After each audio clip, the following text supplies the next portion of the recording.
Assalamualaikum warahmatullahi wabarakatuh. Halo everyone, perkenalkan kami dari kelompok 3 dari mata kuliah Manajemen Perubahan. Pada kali ini kami akan membahas tentang teori, pendekatan, jenis, dan strategi dari manajemen perubahan.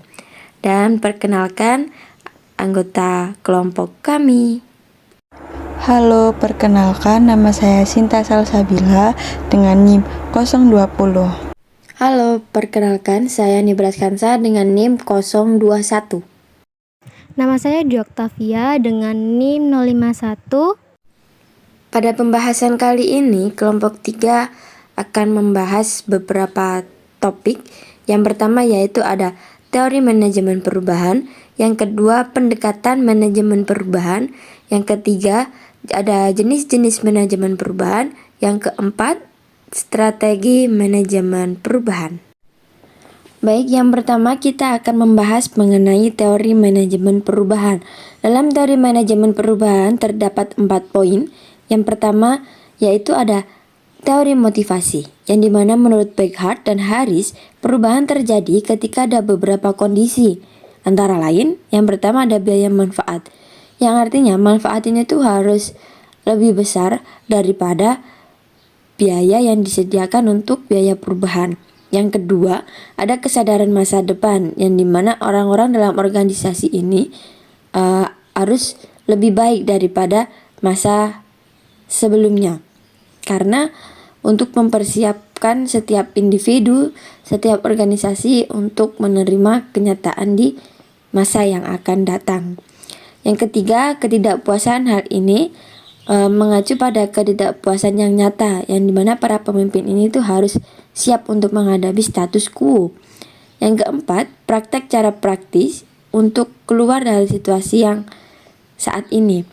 Hal ini tuh menunjukkan betapa pentingnya efektivitas perubahan untuk mendorong perubahan yang memadai setelah perubahan tersebut tercapai. Poin yang kedua yaitu teori proses perubahan manajemen, yang dimana ada 3 teori. Yang pertama ada memobilisasi energi yang relevan untuk mendukung perubahan tersebut. Yang kedua, mengembangkan visi dan strategi untuk menciptakan dan mencapai keunggulan kompetitif yang positif. Karena suatu visi dan strategi itu adalah 2 hal penting untuk sebuah organisasi dalam menuju perubahan. Yang ketiga yaitu mengintegrasikan perubahan melalui kebijakan, struktur, sistem yang strategis untuk diformulasikan di kedepannya. Yang ketiga yaitu ada teori perubahan alfa, beta, gamma. Teori ini tuh merupakan pengembangan lebih lanjut dari Golombisky dan lainnya. Dengan teori yang disajikan, usulan teori ini tuh yaitu mengenai pengembangan organisasi, yang dimana salah satu bentuk dari intervensi team building yang bertujuan untuk memperkuat nilai-nilai organisasi, yang khususnya untuk kepercayaan dan sebuah komitmen. Teori yang keempat yaitu teori kontingensi. Teori ini tuh dikembangkan oleh Tannenbaum dan Summit pada tahun 1973, yang menekankan bahwa tingkat keberhasilan keputusan terutama ditentukan oleh gaya manajemen perubahan yang berbeda. Menurut teori kontingensi ini, strategi yang dipilih untuk menghadapi situasi tertentu bergantung pada sifat atau keadaan situasi tersebut. Teori ini tuh lebih cocok untuk para pemimpin organisasi yang perlu mengelola akan adanya perubahan yang lebih baik untuk di masa depan. Davidson menyatakan bahwa perbedaan budaya dalam suatu organisasi dapat mempengaruhi pembuatan rencana perubahan yang tepat untuk diterapkan selanjutnya. Organisasi atau individu dapat menggunakan salah satu dari 4 pendekatan manajemen perubahan yang tersedia dengan melihat situasi dan kondisi. Adapun pendekatannya yaitu yang pertama, pendekatan rasional empiris. Pendekatan ini dilakukan untuk merubah sesuatu yang terjadi melalui fakta ataupun kejadian yang terjadi di lapangan dengan melihat emosional suatu individu. Contohnya seperti individu yang ingin upgrade skill karena ingin naik jabatan di perusahaan tempatnya bekerja. pendekatan yang kedua yaitu pendekatan normatif reedukatif.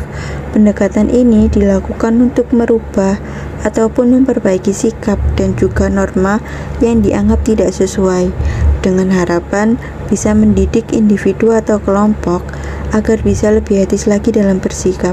Contohnya, adanya sosialisasi mengenai anti-bullying yang dilakukan di sekolah, mengingat banyaknya kasus bullying di sekolah. Bahkan, sekolah yang dianggap elit pun di dalamnya juga terdapat kasus tersebut. Pendekatan yang ketiga yaitu pendekatan kekuasaan koersif. Kekuasaan di sini memiliki arti hak untuk bertindak, sedangkan koersif memiliki arti paksaan. Pendekatan ini melibatkan penggunaan kekuatan dan kontrol yang bersifat paksaan untuk melakukan perubahan. Dalam pendekatan ini juga menggunakan sanksi ataupun hukuman untuk individu atau kelompok yang tidak mematuhi peraturan yang sudah dibuat.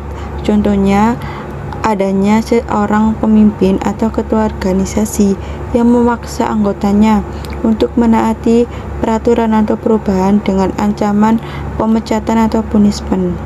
Pendekatan yang terakhir yaitu pendekatan lingkungan adaptif. Adaptif sendiri memiliki arti yaitu kegiatan menyesuaikan diri pada lingkungan sekitar atau di era yang masa kini. Pendekatan lingkungan adaptif ini mengacu pada strategi atau metode yang digunakan untuk beradaptasi dengan perubahan lingkungan, baik dalam konteks alam maupun konteks sosial. Contohnya seperti pedagang yang harus selalu mengikuti perkembangan zaman. Seperti dulunya dia hanya memiliki offline store, dengan adanya era yang sekarang, pedagang tersebut harus melakukan atau mendaftarkan tokonya di e-commerce agar bisa memudahkan dan mengenalkan produk dagangannya kepada customer. Pada pembahasan yang ketiga yaitu mengenai jenis-jenis manajemen perubahan. Nah, secara umum manajemen perubahan dapat dibagi menjadi dua jenis, yaitu manajemen perubahan pribadi dan manajemen perubahan. Pada kesempatan kali ini kita akan membahas mengenai manajemen perubahan pribadi. Nah, perubahan pribadi ini tuh adalah pemahaman tentang bagaimana individu atau pengalaman mereka untuk berubah. Tujuan dari perubahan ini tuh memastikan bahwa individu memiliki apa yang disebut dengan kesadaran, keinginan, pengetahuan, kemampuan, konfirmasi atau yang disebut dengan model Atkar-Forschi, yang dimana kesadaran itu adalah awareness, keinginan desire, pengetahuan knowledge, kemampuan ability, konfirmasi yaitu reinforcement.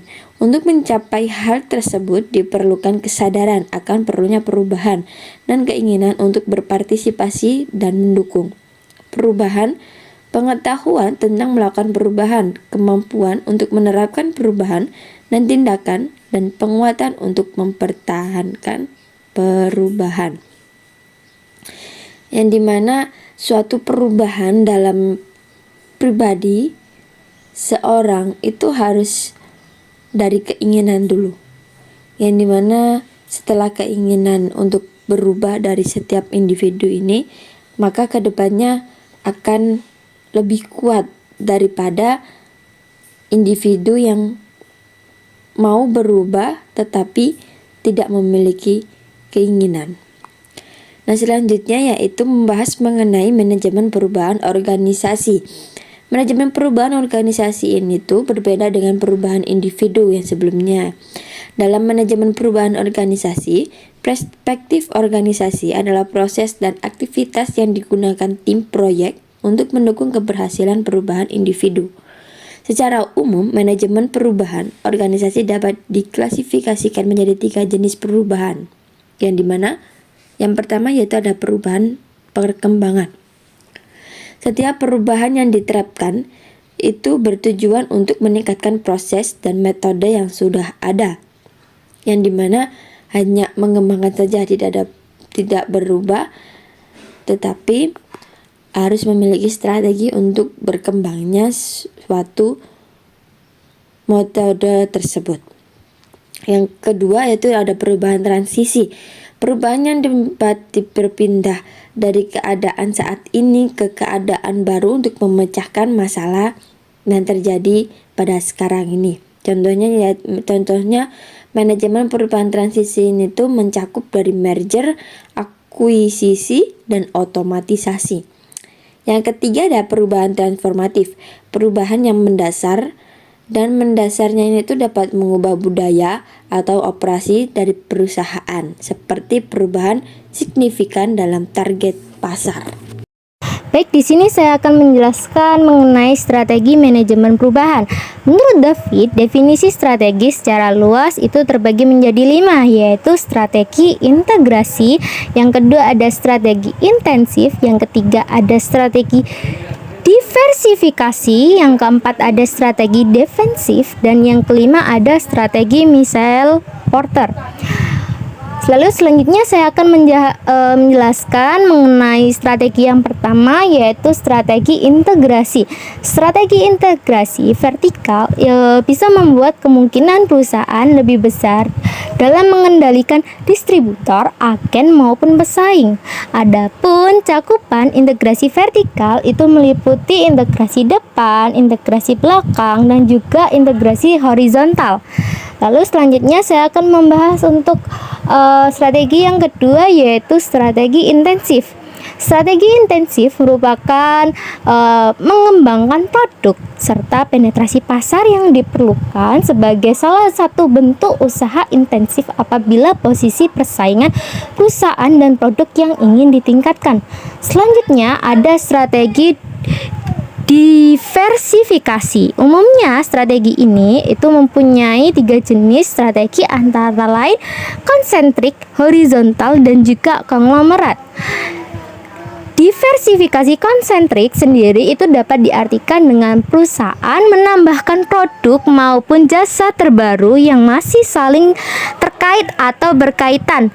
Kemudian ada diversifikasi horizontal yang mempunyai pengertian penambahan produk maupun jasa terbaru namun tidak saling berkaitan dengan pelanggan yang sudah terbentuk sebelumnya.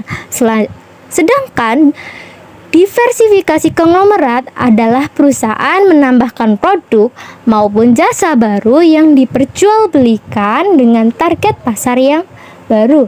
Selanjutnya ada yang keempat, ada strategi defensif. Berdasarkan strategi yang sudah dipaparkan, organisasi melakukan strategi merasionalisasi biaya, divestasi maupun likuidasi.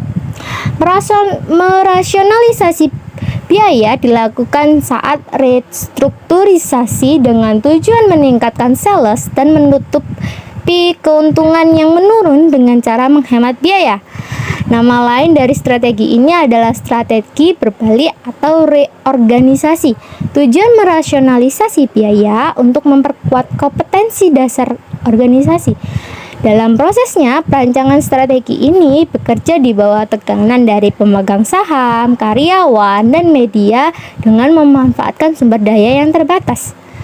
Selanjutnya ada strategi yang terakhir, yaitu strategi umum Michael Porter. Berdasarkan pendapat Porter, itu terdapat 3 landasan strategi yang digunakan untuk menonjolkan keunggulan kompetitif, antara lain diferensiasi, keunggulan biaya, target pasar atau fokus tujuan.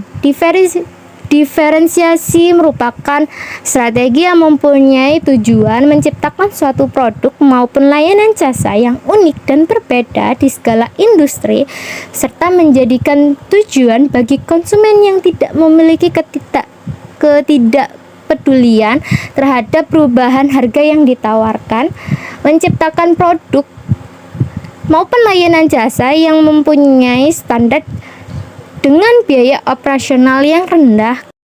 Selanjutnya saya akan menjelaskan mengenai strategi umum Michael Porter. Berdasarkan pendapat Porter, terdapat 3 landasan strategi yang digunakan untuk menunjukkan keunggulan kompetitif, antara diferensiasi, keunggulan biaya, target pasar, atau fokus tujuan. Diferensiasi merupakan strategi yang mempunyai tujuan menciptakan suatu produk maupun layanan jasa yang unik dan berbeda di segala industri serta menjadikan tujuan bagi konsumen yang tidak memiliki ketidakpedulian terhadap perubahan harga yang ditawarkan, menciptakan produk maupun layanan jasa yang mempunyai standar dengan biaya operasional yang rendah bagi konsumen yang kepekaan terhadap selisih harga merupakan strategi keunggulan biaya. Selanjutnya ada target pasar tujuan merupakan penciptaan produk maupun layanan jasa yang ditujukan pada pemenuhan kebutuhan sejumlah kelompok kecil pelanggan terdapat. Selanjutnya terdapat juga berbagai jenis strategi manajemen perubahan. Di antara lain ada 8 strategi, yaitu strategi politik, ekonomi, pendidikan, rekayasa, strategi militer, konfrontasi, model ilmu perilaku terapan, dan juga strategi tindak lanjut. Lalu untuk yang pertama, strategi politik. Pada strategi ini itu membahas tentang struktur kekuasaan yang ada pada sistem sosial. Lalu pada strategi ekonomi membahas tentang memegang posisi penting atau kunci dari proses perubahan yang direncanakan, termasuk memegang posisi yang mengatur sumber ekonomi. Selanjutnya ada strategi pendidikan, berdasarkan pada pemahaman bahwa manusia merupakan makhluk yang rasional dan bisa menerima perubahan yang apabila diberikan fakta dan data maka dapat diterima oleh akal sehat atau rasio. Selanjutnya ada strategi rekayasa yang dimana ini membahas mengenai setiap perubahan yang saling berkaitan dengan manusia. Pada strategi militer, strategi ini itu menegaskan atau mengatakan bahwa paksaan atau kekerasan dapat dilakukan pada perubahan. Selanjutnya ada konfrontasi. Pemahaman ini jika suatu tindakan bisa menimbulkan kemarahan seseorang, maka orang tersebut akan berubah, maka dapat dikatakan dengan strategi konfrontasi. Lalu selanjutnya ada model ilmu perilaku terapan yang mempelajari ilmu-ilmu perilaku manusia itu sendiri atau tindak sikap dan bagaimana manusia itu berperilaku. Selanjutnya ada strategi tindak lanjut yang terakhir, yaitu berupa pemahaman tentang pengembangan prinsip kepengikutan dapat dilakukan pada suatu perubahan. Berikut adalah presentasi dari kelompok 3 manajemen perubahan mengenai teori, pendekatan, jenis, dan strategi manajemen perubahan. Jika ada yang belum diketahui dari para pendengar, silahkan bertanya di kolom komentar yang sudah disediakan. Kami dari kelompok 3 mengucapkan terima kasih.